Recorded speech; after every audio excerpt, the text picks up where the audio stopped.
नमस्कार सब गोटा के, हम रजनी पल्लवी साल 2023 के पहिल गीत के संग उपस्थित छी। ई एक रोमांटिक गीत अछि और ई गीत बहुत मायने में बहुत विशेष छै।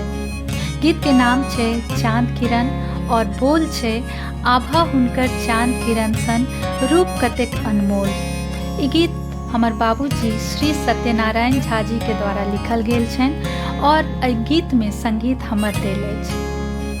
ऐसे पहने हो हम अपन बाबूजी के लिखल बहुतो गीत गाबि चुकल छी, जेना कि डूबल मझधार में प्रियतम, ऋतु ग्रीष्मक उत्ताप इत्यादि, और हुनकर लिखल बहुत नीक नीक गीत सब पर अखन काज कऽ रहल छी।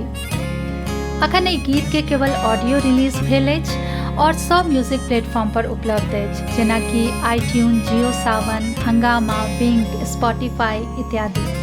ई गीत इंस्टा और फेसबुक रील के लेल सेहो उपलब्ध अछि। अहाँ जे कोनो भी म्यूजिक प्लेटफॉर्म पर गीत सुनै छी ओहि के लिंक ए वीडियो डिस्क्रिप्शन में देल अछि। ई गीत अखन यूट्यूब पर नहीं रिलीज भेला, लेकिन किस दिन में वीडियो के संग यूट्यूब पर सेहो रिलीज करब।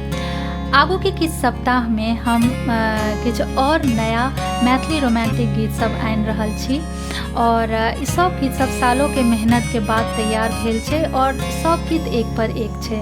तऽ अहाँ सबसे आग्रह है कि गीत जरूर सुनू और केहन लागल से अपन प्रतिक्रिया जरूर दिअ। धन्यवाद।